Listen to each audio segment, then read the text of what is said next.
Yes, Elaine. Okay, तो हम लोग kernel based operating system discuss कर रहे थे। तो इसके कुछ पॉइंट्स हैं जो हम लोग आगे देखने वाले हैं। ये डायग्राम मैंने आपको कल एक्सप्लेन किया था। Some of the difference between microkernel and monolithic kernel, ये तो डिफरेंस आ गया आपके इससे।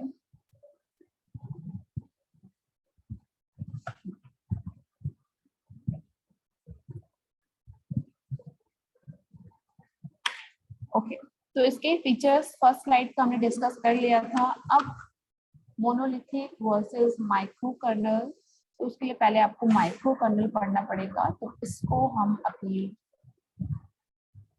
स्किप कर रही मैं स्लाइड को। इसके बाद हम लोग माइक्रो कर्नल पढ़ेंगे, देन डिफरेंस दोनों के बीच में देखेंगे कि क्या होता है। ओके, ये इसका कुछ थोड़ा सा डिटेल डायग्राम है आपके कर्नल बेस्ड ओएस का, किस तरह से काम करता है पूरा। आप देखो कि इसमें 3 लेयर्स में डिवाइडेड है आपका पूरा ऑपरेटिंग सिस्टम।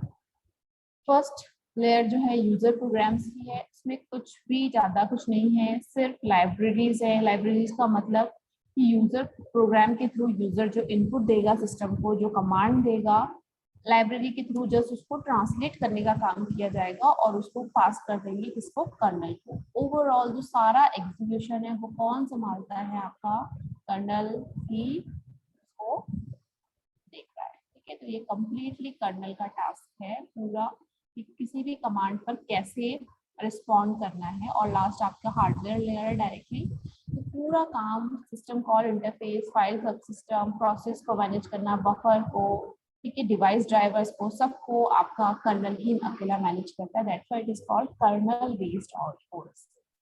ओके, अब इसके कुछ एडवांटेजेस एंड डिसएडवांटेजेस हम लोग डिस्कस कर लेते हैं। Advantages of monolithic kernels are: the execution of the monolithic kernel is quite fast, as the services such as memory management, file management, process distributing, etc. are implemented under the same address space. ठीक है, एक ही address space पे होने से इसकी कुछ services जो हैं वो बहुत फास्ट हो जाती है।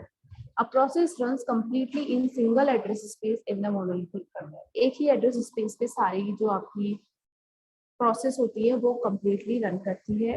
Monolithic kernel is static single binary file. एक सिंगल बाइनरी फाइल होती है ये, कोई अलग अलग सेपरेटेड लेयर्स नहीं है, सेपरेटेड फाइल्स नहीं है। ओके, अब डिसएडवांटेज क्या आता है? If any service fails in monolithic kernel it leads to failure of the entire system. अगर एक भी सर्विस फेल होती है इसके अंदर तो एंटायर सिस्टम आपका फेल हो जाता है। ये सब इंटरकनेक्टेड है आपस में, सेपरेटेड नहीं है। दैट्स व्हाई एक जगह पर प्रॉब्लम होने से सारा सिस्टम फेल हो जाता है। To add any new service, the entire operating system need to be modified by the user. अगर कोई मॉडिफिकेशन अपडेशन करना होता है इसके अंदर तो सारे सिस्टम को ये हमको मॉडिफाई करना होता है। किसी एक पर्टिकुलर पार्ट को आप नहीं कर सकते क्योंकि सब कुछ एक साथ ही यहाँ पर रखा हुआ है, तो उसको उस टाइप से मॉडिफाई करना होता है। ये कुछ डिसएडवांटेजेस थे मोनोलिथिक कर्नल के साथ में। Now next type of structure is micro kernel. पहले माइक्रो कर्नल देख लेते हैं, देन वो डिफरेंस वाली स्लाइड में वापस से ओपन करूंगी, देन उसको हम समझेंगे। अब आता है नेक्स्ट इसके अंदर माइक्रो कर्नल। जिस सब स्ट्रक्चर्स चल रहे हैं अलग अलग, ठीक है, तो इसमें से एक स्ट्रक्चर आता है माइक्रो कर्नल का। अब देखो मीनिंग समझने अगर हम टर्म की, तो माइक्रो का मतलब होता है छोटा, ठीक है, और कर्नल आपको पता है क्या है। तो कर्नल को यहाँ पर क्या कर दिया, छोटा कर दिया, स्मॉल कर दिया।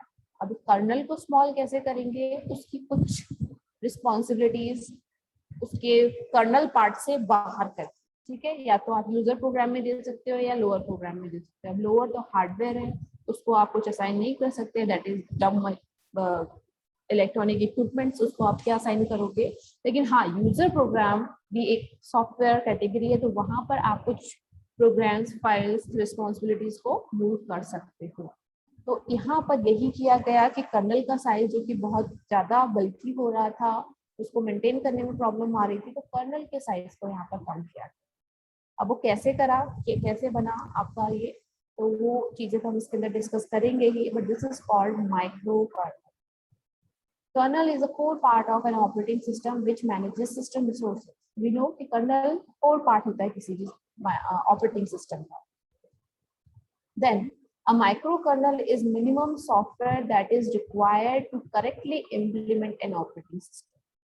कर्नल ओवरऑल पूरा ऑपरेटिंग सिस्टम को ही हम कर्नल बोल सकते हैं, लेकिन माइक्रो कर्नल क्या है? तो micro kernel is the minimum software that is required to correctly implement an operating system. उतने एसेंशियल प्रोग्राम्स, उतना एसेंशियल डेटा जिसको कि हमें अप्लाई करना ही पड़ेगा ताकि आप अपने ऑपरेटिंग सिस्टम को अच्छे से इम्प्लीमेंट कर पाओ. ठीक है, जैसे कि आप सपोज कॉलेज आ रहे हो एग्जाम्स के लिए, प्रैक्टिकल एग्जाम्स के लिए, ठीक है, तो यहाँ पर आपका थ्योरी भी होता है, वाइवा भी होता है, सब कुछ होता है. तो आप अपने अपने बैग्स लेके आते हैं. अब बैग के अंदर आप पेन रखोगे, अपने लिखने का जो भी स्टेशनरी आपको चाहिए स्टेशनरी वो रखोगे, अपने प्रैक्टिकल के असाइनमेंट रजिस्टर रखोगे. ठीक है, उसके बाद वाइवा की तैयारी के लिए कुछ बुक्स रख सकते हो, नोट्स रख सकते हो, राइट. अब यहाँ पर इसको हम कंप्लीटली कर्नल माने तो आपने सब कुछ उस बैग के अंदर रख दिया, दैट इज कर्नल. लेकिन आपने वहां पर सब कुछ रखा है जो जो आपको रिक्वायर्ड हो सकता है, बट आपने देखा बहुत ज्यादा हैवी हो गया बैग. अब इसको कैरी करने में, इसको रखने में मतलब हर चीज में प्रॉब्लम ही क्रिएट करेगा एक हैवी बैग. तो आप क्या चाह रहे हो कि मैं क्या करूँ, एक छोटा बैग लेके जाऊं जिसको मैं इजीली कैरी कर पाऊँ और कहीं पर भी रख सकूँ, उसको किसी ड्रॉर वगैरह में भी रख सकूँ. तो आप क्या कर रहे हो कि अब आप चाहते हो कि आप उस बैग का साइज कम कर दो. बैग कैसे चेंज कर सकते हो आप? जब आपका सामान कम होगा, क्योंकि उतना सारा सामान रखने के लिए बड़ा बैग तो चाहिए. तो अब आप क्या कर रहे हो, छोटा बैग आपने ले लिया, अब उसमें आप सिर्फ उतनी ही चीजें रखोगे जितनी कि आपको रिक्वायर्ड है, जिसके बिना आपका काम नहीं चलेगा प्रैक्टिकली. जैसे कि आप असाइनमेंट रजिस्टर नहीं ला रहे हो तो उसके बिना आपका काम नहीं चलेगा, वहाँ पर आपके मार्क्स कट जाएंगे. ठीक है, अब आपने इतनी तैयारी करके असाइनमेंट रजिस्टर बनाया है तो ऑब्वियसली आप उसको लेके जाना चाहोगे, वो रखोगे. लिखने के लिए पेन रखोगे. ठीक है, तो वो चीजें जो आपको मिनिमम रिक्वायर्ड है ही है, आप वही उस छोटे बैग में अपने रखेंगे. तो दैट इज माइक्रो कर्नल. ठीक है, सिर्फ उतना पार्ट जितना आपको जरूरी है वो आप रखोगे, बाकी नोट्स वगैरह आपने हटा दिए, बड़ी बुक्स थी वो हटा दी. ठीक है, जो जो मिनिमम चीजें रिक्वायर्ड थी वही आप. तो यहाँ पर भी हमने यही किया, राइट. अब वो कौन सी चीज है वो तो हम आगे डायग्राम के थ्रू देखेंगे, बट किया प्रोसेस ये है. This include memory, process, scheduling mechanism and basic inter process communication. अब वो कौन कौन सी एसेंशियल सर्विसेज हैं जिनको कि कर्नल के अंदर रखना ही पड़ेगा, आउट ऑफ कर्नल आप उनको नहीं रख सकते. तो ये कुछ एग्जांपल्स हैं उसके. मेमोरी, प्रोसेस, शेड्यूलिंग के मेथड्स और इंटर प्रोसेस कम्युनिकेशन का डिपार्टमेंट आपको कर्नल के अंदर ही रहना पड़ेगा. ओके, तो ये एक छोटा सा डायग्राम है रिलेटेड टू स्ट्रक्चर कैसे वर्क करता है माइक्रो कर्नल का. तो देखो आपके यहाँ पर भी 3 लेयर्स ही हैं, फर्स्ट, सेकेंड और थर्ड. लेकिन जो फर्स्ट यूजर प्रोग्राम वाला एरिया था, अब वहाँ पर कुछ और चीजें भी ऐड हो गई, जैसे कि application inter process communication. Inter process communication का पार्ट कुछ यहाँ पर भी रहेगा, लेकिन कुछ एप्लीकेशन से रिलेटेड, यूजर से रिलेटेड इंटर प्रोसेस कम्युनिकेशन यहाँ पर भी होगा. ये होता क्या है वो तो अपने पास एज अ टॉपिक आएगा अभी, IPC inter process communication. But यहाँ पर उसने क्या किया, जो जरूरी नहीं था उसको ऊपर यूजर प्रोग्राम एरिया में शिफ्ट कर दिया. क्लियर.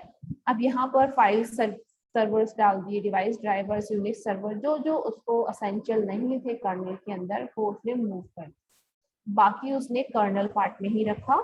और then last is hardware layer, right. अब ये है वो डायग्राम जिसकी हेल्प से आप क्लियरली समझ जाएंगे कि कैसे मोनोलिथिक कर्नल कन्वर्ट हुआ into micro kernel based operating system में. तो ये था आपका monolithic kernel based operating system, यानी कि वो अनपार्टेड, वो वन जो कर्नल के अंदर सारी रिस्पॉन्सिबिलिटी है वो वाला सिस्टम. और आपके राइट हैंड साइड पे आप देख रहे हो कि ये है आपका माइक्रो कर्नल बेस्ड सिस्टम. तो यहाँ पर देखो कितना कम हो गया साइज अपने कर्नल का, और यहाँ पर कितना था. ये जो रेड लाइंस आपको दिख रही हैं, यहाँ पर ये कर्नल का साइज है, और माइक्रो कर्नल के अंदर ये रेड के अंदर जो आपका पार्ट आ रहा है, this is the size of the kernel. आप देख सकते हो कि एक मोनोलिथिक कर्नल चेंज हो चुका है इनटू माइक्रो कर्नल. ठीक है, तो ओवरऑल हम इसकी सारी जॉब्स को देखें तो ये सब कुछ इसके अंदर था monolithic kernel based operating system में।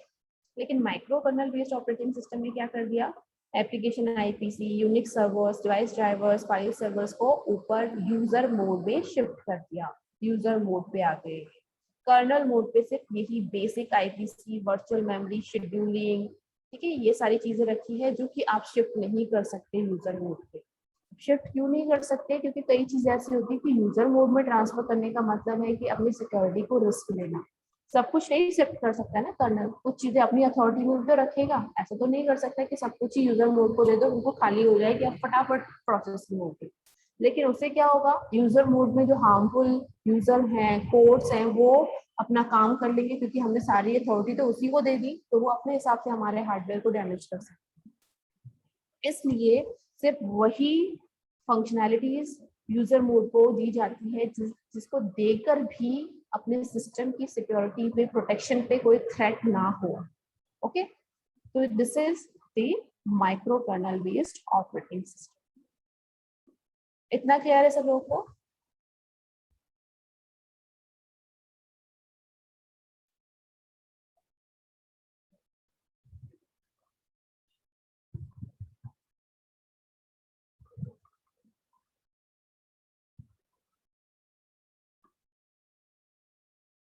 Okay, now next is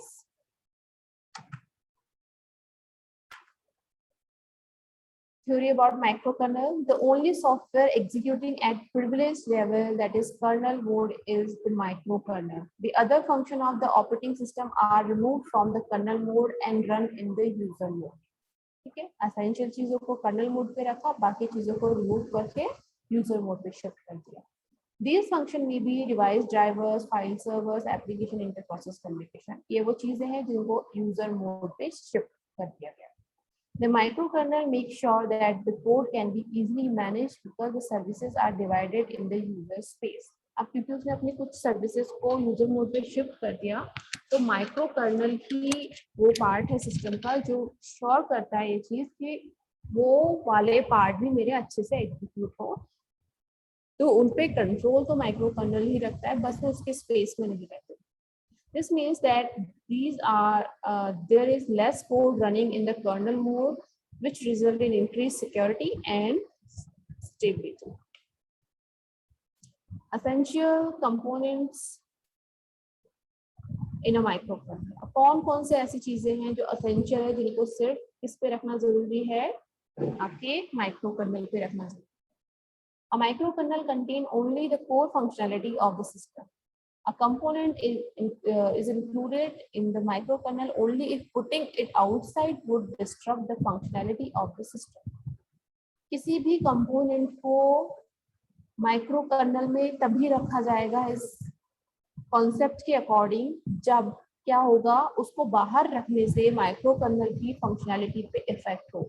अगर माइक्रोकर्नल की फंक्शनैलिटी पे, सिक्योरिटी पे कोई थ्रेट नहीं है तो उसको मूव कर।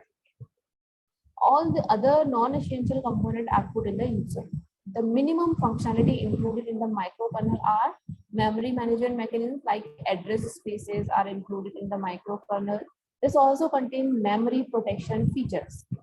Processor management mechanisms are also necessary in the microkernel. This contains process and thread schedulers. Inter-process communication is important as it is needed to manage the server that run their own address space. ये कुछ 2-3 essential services हैं जो कि micro kernel पे ही रखी जाती है: memory management, processor management, scheduling और inter process communication. Okay, performance of a microkernel. अब माइक्रो कर्नल की परफॉर्मेंस क्या रहती है?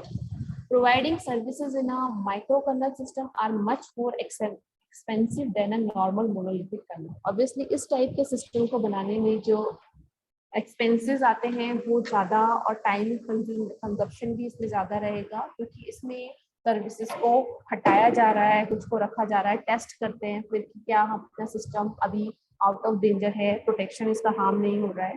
उन सब चीज़ों में एक्सपेंसेस एंड टाइम ज़्यादा लगता है। The service is obtained by sending an inter-process communication message to server and getting one in return. इसमें आपका जो मोड्स है वो चेंज हो जाते हैं, यूजर मोड, कर्नल मोड।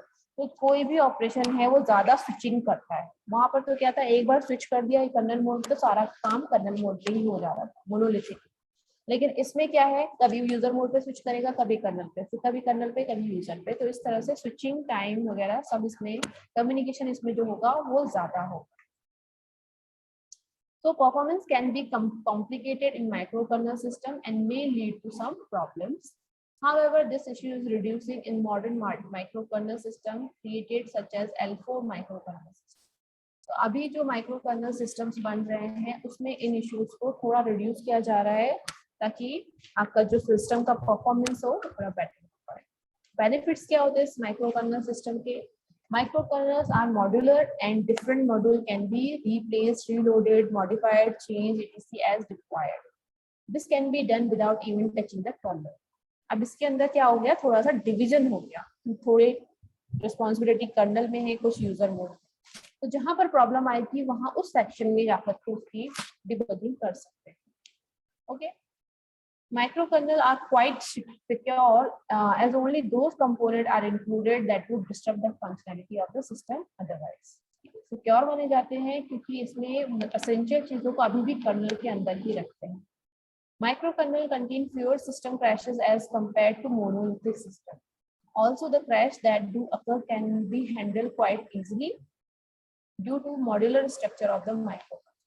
अब इसमें कोई भी क्रैश आता है, प्रॉब्लम आती है तो इतना ज्यादा डिस्टर्ब नहीं होता है सिस्टम जितना कि मोनोलिथिक में था कि इसका अगर एक भी प्रोग्राम क्रैश हुआ तो पूरा सिस्टम फेल हो जाता है। बट इसमें अगर यूजर मोड पे आपका ये वाला मॉड्यूल फेल हो रहा है तो सिर्फ इसी को अफेक्ट होगा, कर्नल अपना प्रॉपर काम करता रहेगा और वो मैनेज कर सकता है फिर इसको, राइट। तो ये इसके कुछ बेनिफिट्स थे। अब डिफरेंस देख लेते हैं दोनों के बीच में, कर्नल एंड माइक्रो कर्नल के बीच में। तो वैसे तो यहाँ पर क्लियर ही होते होंगे आपको डिफरेंस, बट एक बार वापस से देख लेते हैं।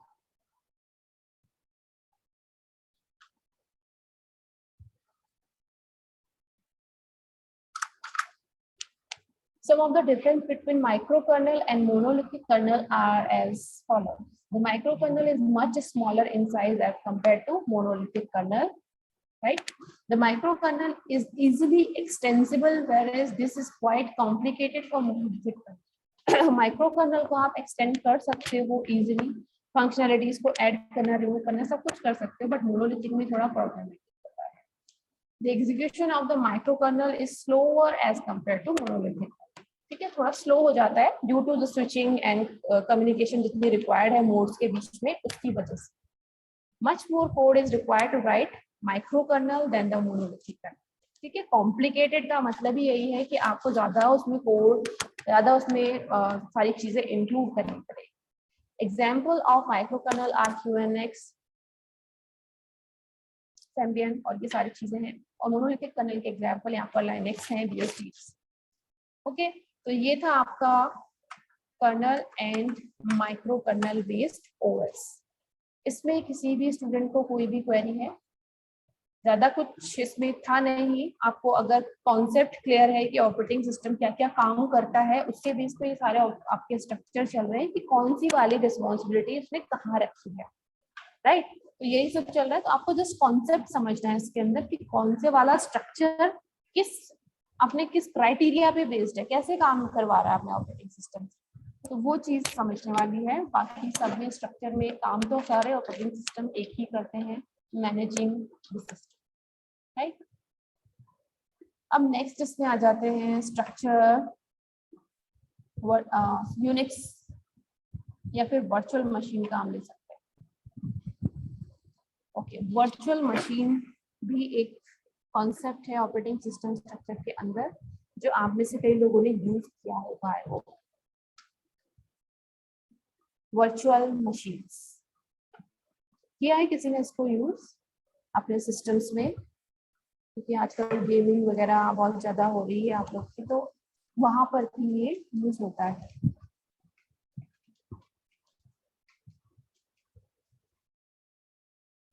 किसी ने यूज किया है तो रिप्लाई कीजिए फटाफट चैट में।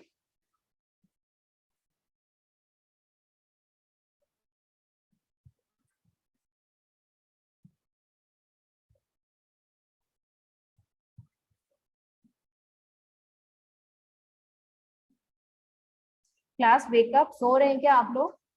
कोई रिप्लाई नहीं, ना यस ना नो, नथिंग। गुड मॉर्निंग सबको। दिव्यांशु एंड कुलदीप बोल रहे हैं कि यस उन्होंने यूज किया है। ओके, बाकी किसी ने नहीं किया। मे बी जब मैं ये बताऊं आगे तो आपको बताओ, पता चले कि अच्छा ये तो हमने यूज किया। ठीक है, आगे चलते हैं इसमें। What is virtual machines? अच्छा, प्रतीक ने इंस्टॉल किया लेकिन यूज नहीं किया। चलो, जब हम कॉलेज के सिस्टम्स आप लोग यूज करते हो लैब्स में या क्लास में कहीं भी, तो आप उसमें देखते होंगे कि जब हम लॉगिन स्टार्ट करते हैं, बूट करते हैं सिस्टम, तो वो मांगता है कि आपको एक्सपी से जाना है सिस्टम में, एक्सपी यूज करना है ऑपरेटिंग सिस्टम, या फिर विंडोज 7 करना है, राइट? यानी कि उसमें दोनों ऑपरेटिंग सिस्टम इंस्टॉल्ड है। अब आपको कौन सा वाला ऑपरेटिंग सिस्टम यूज करना है तो वो बूटअप के टाइम पे ही आपको बताना पड़ता है। अब आप थर्ड ईयर में तो इतना तो समझते हो कि चूज करने का क्या मतलब है। चूज करने का मतलब है कि आप चाहते हो कि विंडोज 7 हार्ड डिस्क में से रैम पर लोड हो जाए। अगर 7 चूज कर रहे हो तो वही लोड होगा, एक्सपी लोड नहीं होगा। और एक्सपी चूज कर रहे हो तो 7 लोड नहीं होगा, एक्सपी लोड होगा। तो जो भी ऑपरेटिंग सिस्टम लोड होगा उसके बाद आप उसी की फंक्शनैलिटी, उसी के फीचर्स यूज कर पाओगे, दूसरे के नहीं कर पाओगे, राइट? उसको हम क्या कहते हैं? Dual boot system. Dual boot यानी कि उसके पास दो दो बूटिंग की ऑप्शंस हैं किसके थ्रू आपको बूट करना है। उसको वर्चुअल मशीन नहीं कहते हैं। मैं एग्जांपल इसलिए दे रही हूँ कि कई लोग उसको समझते हैं कि अच्छा अपने पास मल्टीपल ऑपरेटिंग सिस्टम, तो उसको हम क्या कहते हैं? Dual boot system. एक दूसरा कॉन्सेप्ट आता है वर्चुअल मशीन का, क्योंकि वहां पर भी आप एक टाइम पे एक ही ऑपरेटिंग सिस्टम यूज कर पा रहे हो। दूसरा कॉन्सेप्ट आता है वर्चुअल मशीन का, जिसके अंदर कि हम क्या कर सकते हैं, एक साथ कई ऑपरेटिंग सिस्टम पे एक साथ काम कर सकते हैं। ठीक है, एक साथ कैसे कर पाएंगे? जैसे हमने सपोज विंडोज 7 से लॉगिन कर लिया, अब अपने पास वर्चुअल मशीन का कोई सॉफ्टवेयर इंस्टॉल है सिस्टम के अंदर, और उसके अंदर हमने मल्टीपल अदर ऑपरेटिंग सिस्टम को इंस्टॉल कर लिया। ठीक है, एक्सपी को भी कर लिया, 2010 को भी कर दिया, और भी कुछ एडवांस और भी यूनिक्स वगैरह कुछ भी, कोई भी ऑपरेटिंग सिस्टम हमने उस पर इंस्टॉल कर लिए। ठीक है, मोर देन वन भी कर सकते हो, ऐसे नहीं कि एक वर्चुअल मशीन पे एक ही कर पाओगे, मोर देन वन भी आप कर सकते हो। तो फिर क्या होगा, आप 7 पे लॉगिन रहते हुए भी एक्सपी को यूज कर सकते हो, थ्रू एक्सपी काम कर सकते हो, थ्रू 10 काम कर सकते हो, विंडोज 10। तो वो होता है आपका वर्चुअल मशीन। यानी कि आप काम तो कर रहे हो लेकिन वर्चुअल वे में कर रहे हो, क्योंकि एक्चुअल आपका ऑपरेटिंग सिस्टम जो कि मैनेज कर रहा है पूरे आपके सिस्टम को, दैट इज डिफरेंट, एंड जिसपे आप वर्क कर रहे हो दैट इज डिफरेंट। ठीक है, तो ये कॉन्सेप्ट थोड़ा और समझते हैं वर्चुअल मशीन्स के through. A virtual machine is a software program or operating system that not only exhibits the behavior of a separate computer, but it also capable of performing tasks such as running application and programs like a separate computer. इसके अंदर हम क्या कर सकते हैं, एक ही machine के अंदर मल्टीपल ओएस को यूज कर सकते हैं, यानी कि मल्टीपल सिस्टम्स को जैसे यूज कर सकते हैं। जैसे सपोज मेरा कोई प्रोग्राम है या कोई ऐसी एप्लीकेशन है जो कि सिर्फ और सिर्फ या मुझे टेस्ट करना है कि एक्सपी पे कैसे चलेगी या 2010 पे कैसे चलेगी, लेकिन मेरे जो सिस्टम है उस पर 2007 है, ठीक है, या फिर कोई दूसरा मेरा ऑपरेटिंग सिस्टम है। अब मुझे चेक करना है कि 10 पे कैसे चलेगा ये, तो अब मेरे सिस्टम पे 10 तो है ही नहीं ऑपरेटिंग सिस्टम, तो मैं कैसे चेक करूंगी? उसको मैं चेक कर सकती हूँ अपनी ही डिवाइस पे रहते हुए थ्रू वर्चुअल मशीन। ये एक सॉफ्टवेयर प्रोग्राम है, इसको इंस्टॉल कर लूंगी, इसके अंदर मैं 10 को इंस्टॉल कर लूंगी, विंडोज 10 को, और अपनी एप्लीकेशन को उसके थ्रू रन करवा के देखूंगी 10 को। तो जैसा भी उसका वर्किंग होगा विंडोज 10 पे वो मुझे वहां पर ही शो कर देगा। उसके लिए मुझे किसी ऐसे सिस्टम को ढूंढने की जरूरत नहीं पड़ेगी जिसमें कि विंडोज 10 इंस्टॉल हो, फिर मैं उस पर चला के देखूँ। ठीक है, तो ऐसे कई रिक्वायरमेंट होती है कई बार कि हमको अपनी टेस्टिंग करनी होती है, कोई ऐसे प्रोग्राम्स है जिनको हमको स्पेसिफिक ऑपरेटिंग सिस्टम की रिक्वायरमेंट होती है। ठीक है, या आपके पास कुछ ऐसे गेम्स है जिनको स्पेसिफिक ऑपरेटिंग सिस्टम की रिक्वायरमेंट, तो आप उसको इन वर्चुअल सॉफ्टवेयर प्रोग्राम्स के थ्रू रन करवा सकते हो. That is called virtual machine. A virtual machine, usually known as a guest, is created within another computing environment referred to a host. अब अपना जो रिलेशनशिप बनता है इन मल्टीपल ऑपरेटिंग सिस्टम के बीच में वो होता है होस्ट और गेस्ट का. ठीक है भाई, आप अगर कहीं पर परमानेंटली रहते हो, अपने घर में परमानेंटली रहते हो, तो आप क्या हो, होस्ट. और आपके घर पे जो कुछ टाइम के लिए आते हैं आपके फ्रेंड्स रिलेटिव कोई भी, तो वो क्या होते हैं, गेस्ट. ठीक है, यही कॉन्सेप्ट चलता है जनरल लाइफ में. सिस्टम में भी यही कॉन्सेप्ट चल रहा है कि जो ऑपरेटिंग सिस्टम आपका परमानेंटली है सिस्टम के अंदर, जो बूटिंग के टाइम पर आपकी रैम पर लोड हुआ है, that is host OS. Right, that is host OS. और जो वर्चुअल मशीन पे आपने इंस्टॉल करके रखे हैं, दोज आर गेस्ट ओएस. ठीक है, तो अगर हम इसका डायग्राम बनाए यहाँ पर,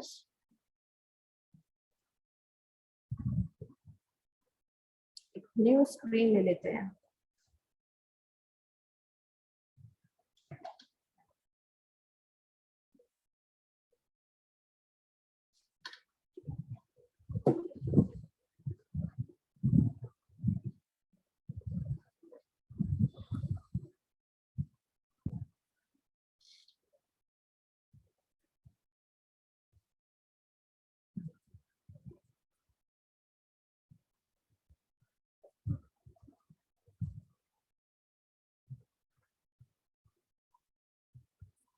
सपोज ये है.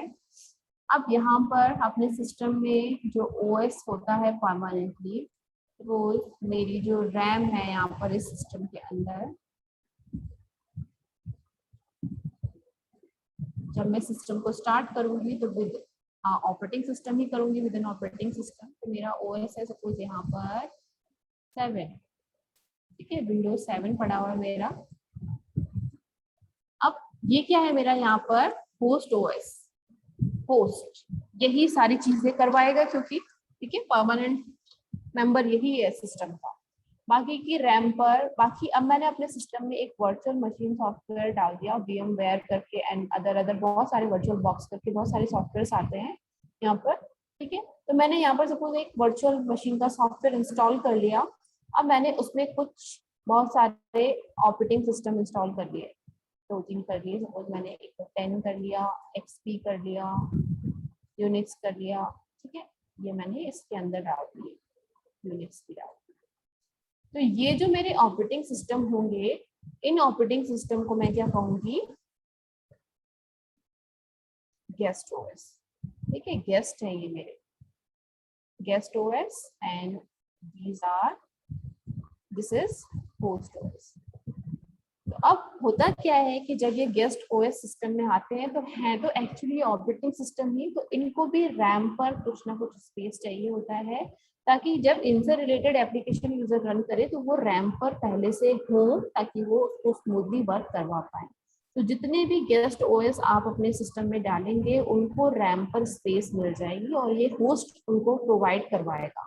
तो ये 10 को भी मिलेगा स्पेस, यहाँ पर XP को मिलेगा और यूनिक्स को भी मिलेगा. अब यूजर जब भी कोई एप्लीकेशन रन करवाएगा through any of these operating system, तो उनको तो यहाँ पर स्पेस मिलेगा बाकी की जगह पर. तो वो अगर मैं 10 में कोई एप्लीकेशन रन कर रही हूँ, सपोज मेरी ये प्रोसेस आए and this is related to Windows 10, तो ये कौन से वाला हैंडल करेगा इसको, विंडोज 10 वाला ऑपरेटिंग सिस्टम इसको हैंडल करेगा. और इसको जो भी रिक्वायरमेंट होगी इस प्रोसेस को, जैसे किसी हार्डवेयर की रिक्वायरमेंट है, किसी रिसोर्स की रिक्वायरमेंट है, तो वो प्रोवाइड कराएगा आपको 2007 वाला होस्ट ओएस. ठीक है, क्योंकि सारी अथॉरिटी इसी के पास है. जैसे आपके घर में गेस्ट होते हैं तो उनको जब भी कोई चीज सामान कुछ भी चाहिए होता है तो आप उनको अवेलेबल करवाते हैं. राइट, तो ये ही अपनी प्रोसेस की लैंग्वेज समझेगा, लेकिन जब इसको कुछ रिक्वायरमेंट होगी तो ये अपने होस्ट ओएस को बोलेगा कि मुझे इस रिसोर्स की रिक्वायरमेंट है अपनी प्रोसेस के लिए, तो तब होस्ट ओएस उसको वो वाली रिसोर्स एलोकेट करवाएगा. करेक्ट, इसका डायरेक्ट कोई एक्सेस नहीं होगा किसी कॉन्फिडेंशियल रिसोर्स पर गेस्ट ओएस का. राइट, तो ये कुछ इस कॉन्सेप्ट में काम करता है आपका वर्चुअल मशीन. अब इसके अंदर कुछ लिमिटेशंस आती हैं, जैसे कि आप अगर वर्चुअल मशीन यूज कर रहे हो तो आपकी रैम का साइज अच्छा खासा होना चाहिए, क्योंकि आप देख रहे हो कि ओएस, एक तो होस्ट ओएस ने स्पेस ले लिया, गेस्ट ओएस ने स्पेस ले लिया, अब प्रोसेसर्स को भी स्पेस चाहिए, तो आपकी रैम का साइज इनफ होना चाहिए, आपकी प्रोसेसर अच्छा खासा हाई एंड होना चाहिए, ताकि वो इतने सारे ऑपरेटिंग सिस्टम को काम करवा पाए एक साथ। ठीक है, तो इस टाइप के सॉफ्टवेयर को रन करने के लिए स्पेसिफिकेशन अपने सिस्टम की एवरेज और हाई होनी चाहिए, लो वाले पे ये काम अच्छे से नहीं कर पाएगा। आगे मूव करते हैं थर्ड पॉइंट पर, multiple virtual machines can exist within a single host at one time. A virtual machine is also known as guest. ठीक है, वर्चुअल मशीन को हम गेस्ट कहते हैं और उसके ओएस को हम guest OS. The layered approach of operating system is taken to its logical conclusion in the concept of virtual machine. ये जो virtual machine होता है एक्चुअली ये लेयर को ही इम्प्लीमेंट कर रहा है, लेयर्ड ऑपरेटिंग सिस्टम स्ट्रक्चर जो हमने देखा। The fundamental idea behind a virtual machine is to abstract the hardware of a single computer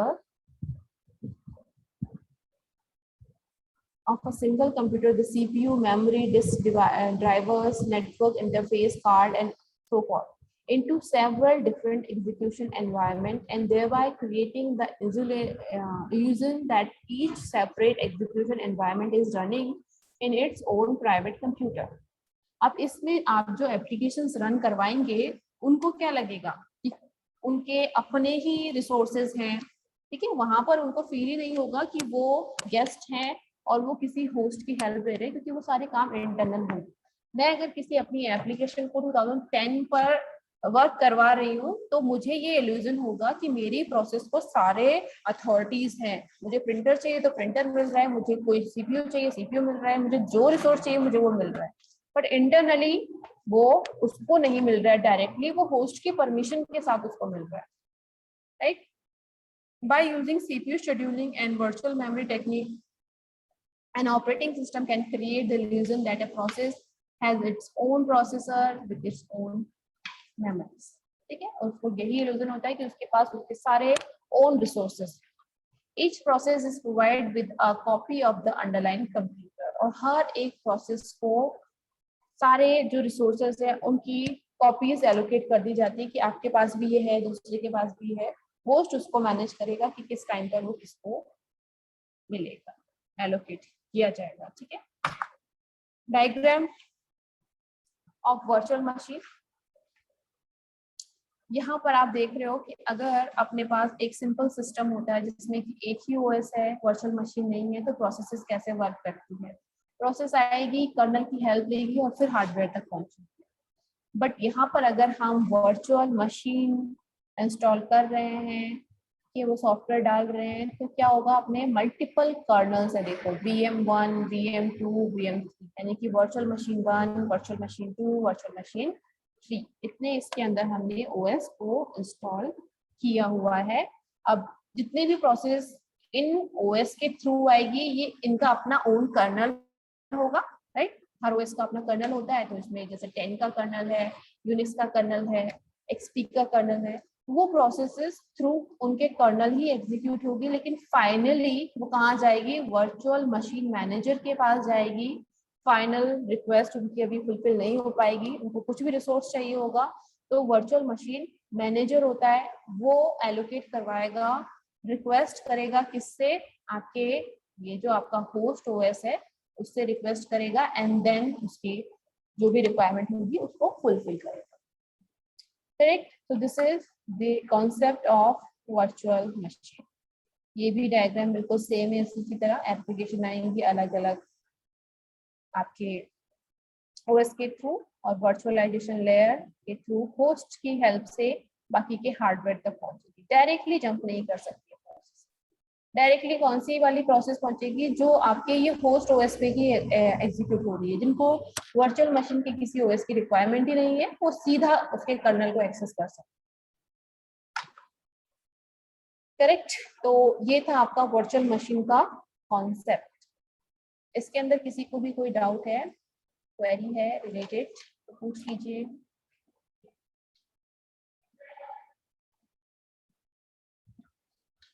any query related to the virtual machine concept, आप पूछ सकते हो. देन इसके रिलेटेड जो बाकी की थ्योरी पार्ट है वो हम कल डिस्कस करें.